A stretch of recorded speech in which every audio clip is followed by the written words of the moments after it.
Good afternoon. Welcome to the noon edition of Arirang News, coming to you live from Seoul. I'm Isujin. We begin with the ongoing Middle East conflict involving the U.S. Reports continue to emerge suggesting that Washington and Tehran may be close to reaching a deal in the near future. Meanwhile, U.S. President Donald Trump said there was no need to rush negotiations, adding that talks were still ongoing. Our Park Gun-woo reports. The U.S. and Iran have reportedly reached a broad agreement aimed at easing tensions in the Middle East, although final approval from leaders on both sides is still pending and could take several more days. The New York Times, citing a U.S. official, said on Sunday that the deal was expected to include reopening the Strait of Hormuz and Iran giving up its highly enriched uranium, with details still under negotiation. Iran's leadership and state media have yet to comment on any potential agreement publicly. Axios also reported that Iran's nuclear program will be discussed during an additional 60-day truce period, expected to be included in a memorandum of understanding between the two sides, as Washington maintains a firm stance on Tehran's nuclear activities. U.S. Secretary of State Marco Rubio echoed that position on Sunday. Some progress has been made, significant progress, although not final progress has been made. The ultimate goal is that Iran can never have a nuclear weapon.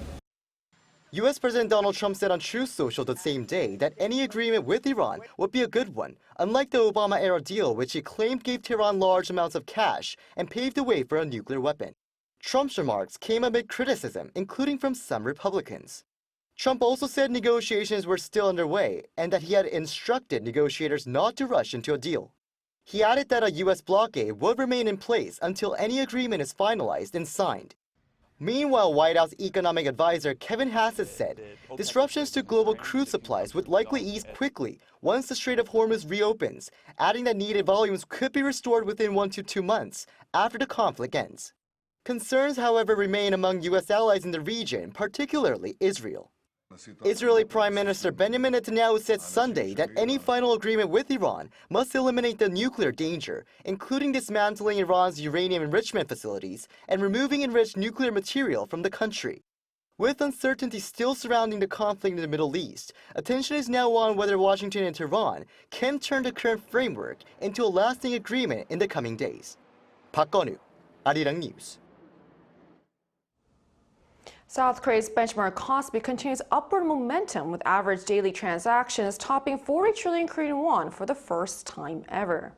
According to the Korea Exchange on Monday, the average daily trading value on the KOSPI stood at around 48 trillion won, or roughly $31.7 billion US dollars, from the start of this month through May 22nd.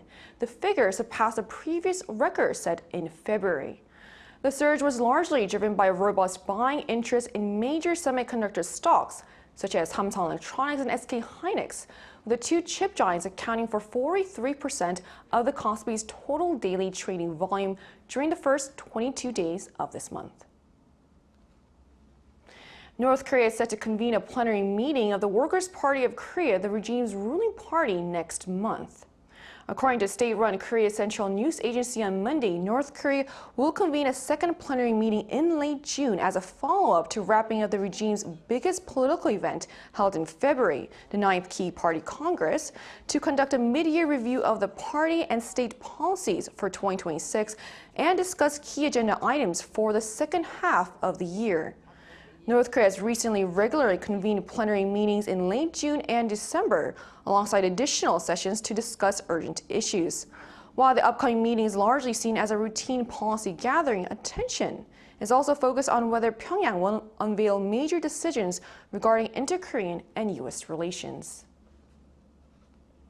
President Lee Jae-myung and First Lady Kim Hye-kyung attended Buddhist ceremonies hosted by the Choge and Taeguk Buddhist orders across South Korea on Sunday to mark Buddha's birthday, where Lee prayed for national unity and the well-being of the public. He also visited a temple of the Chanti order, marking the first time a sitting South Korean president visited all three major Buddhist orders on Buddha's birthday. It was also the first time a sitting president and First Lady attended the ceremonies together. During a ceremony at Chogyesa Temple in Seoul, Lee offered prayers for national peace and unity alongside Buddhist leaders and political figures. In his address, Lee emphasized national integration, pledging to overcome challenges through what he called the spirit of harmony and communication. Meanwhile, so-called agro-healing programs, which utilize agricultural resources to relieve stress and support emotional recovery, are gaining attention. The government has begun introducing a national certification system for agro-healing facilities. Cha Yoon-kyung reports. This is a horse riding center in Arirang, Gyeongsang-namdo Province. Students communicate with the horses by carefully petting and feeding them. Like professional jockeys, they take turns riding the horses around the track. After the horseback riding session, a fun pizza making and tasting experience awaits. This is an agro-healing program that goes beyond the simple activity, focusing on emotional recovery and stress relief.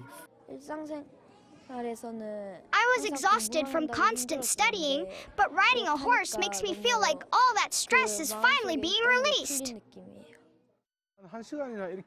By spending an hour talking to, feeding, touching, and leading the horses, the students develop a very close bond with them.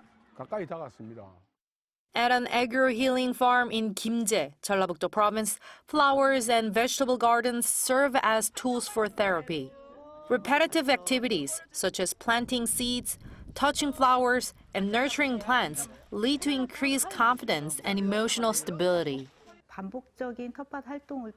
Through consistent gardening activities, participants gain confidence and a sense of self-efficacy, feeling that I can really achieve something on their own. The Rural Development Administration has certified 91 qualified farms as excellent agro-healing facilities for the first time this year. These sites pass rigorous national standards regarding infrastructure, equipment, and professional staffing. The certification is valid for 3 years. We are implementing this certification system to ensure that users are provided with high-quality, premium services. Agro-healing is emerging as a trusted space for recovery, evolving beyond the simple rural experiences into a place where anyone can find peace of mind. Cha Yoon-kyung, Arirang News.